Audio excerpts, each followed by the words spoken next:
almost all of our business has moved overseas. And in fact, we're moving overseas as well. We're opening offices offshore. In fact, we're opening up affiliates, in the UAE. Because they have a actual regulatory framework there. So it's definitely impacted us. Every single CEO I talk to, every other company that we talk to, they all are facing the same pressure. It's extremely rare to find a crypto company that isn't either moving offshore, opening up offshore, or considering it. And that's really a shame, because America, our economy, has benefited immensely from having the best capital markets in the world over the last 30 years. And if all the new innovation moves offshore, we're going to lose that. And that would be very sad. As a patriotic American, I really hope that that does not come to pass. So there you have it from the CNBC. It was recorded 2 days ago, and you're welcome to watch it. Just search for the SEC. Chair Gensler says investors don't get the needed disclosures for crypto assets. If you Google search, for instance, America is not friendly to crypto, one of the top questions that's being asked here is, why is the US not crypto friendly? And the main answer, in a few words, is Bitcoin cannot be regulated.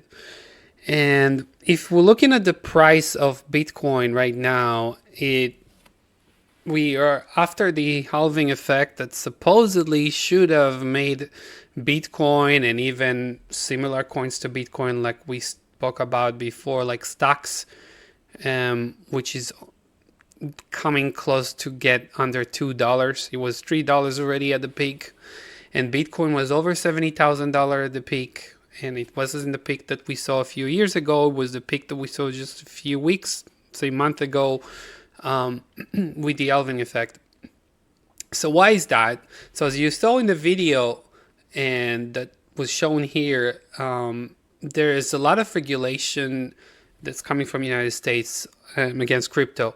If you're looking at the years, back in the years, it was e-gold, it was Liberty Reserve, it were a few more different ways that some US companies tried to create something that could have been interesting. E-gold, for instance, was based in Florida, and if you are searching for it,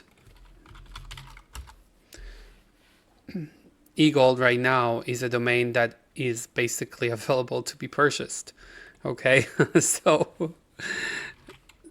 So if you were looking for e-gold, you can read about it in Wikipedia here.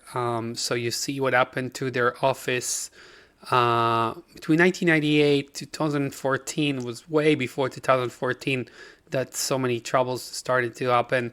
It was the prosecution that you saw here for money laundering, conspiracy, anything that they can accuse, the same thing against crypto, but they can't do it against Bitcoin because Bitcoin cannot be regulated.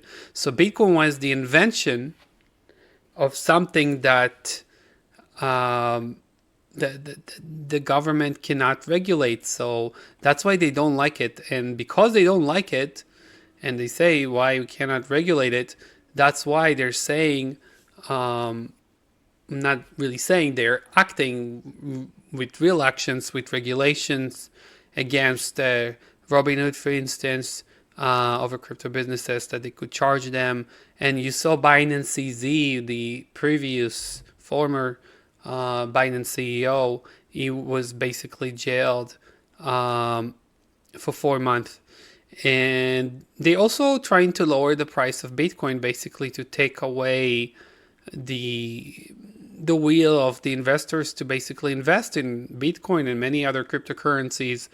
And it's not only done through regulation, it's also being done from the Fed by not going to decrease rates. The UK has announced the same thing.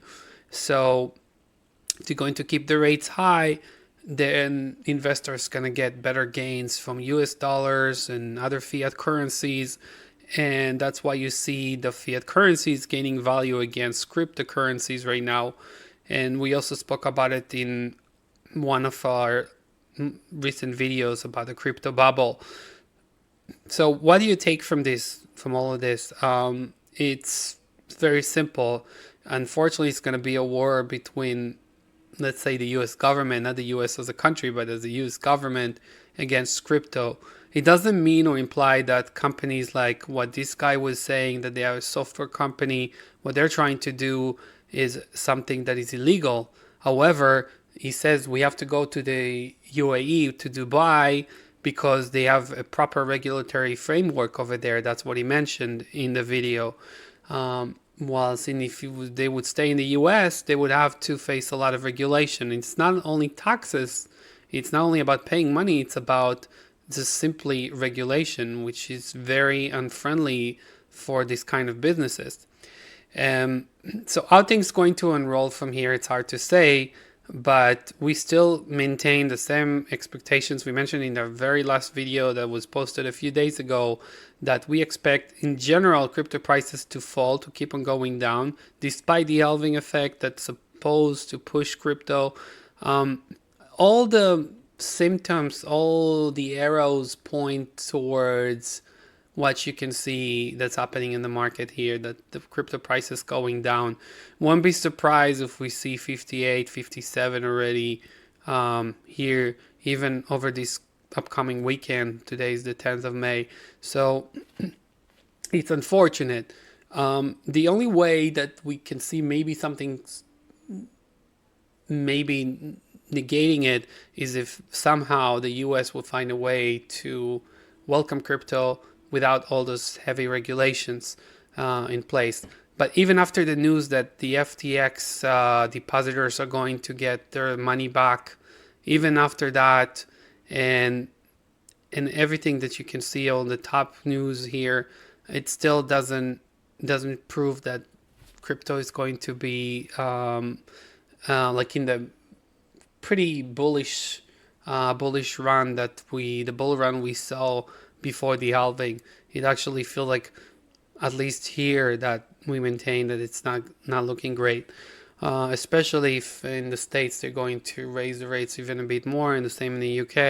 If that's going to happen, just to curb the inflation, so to speak, as they say, yeah, you can definitely expect the prices to keep on crushing, because it's not only very hard and difficult to get paid interest on crypto like it was before, it also requiring you to comply with a lot of regulations. And if people trying to stay under the radar, you see what happens when the US government gets involved. So that's all in the gist of it. If you like this video, feel free to like, share, and subscribe. And as always, see you on the next one. Bye for now.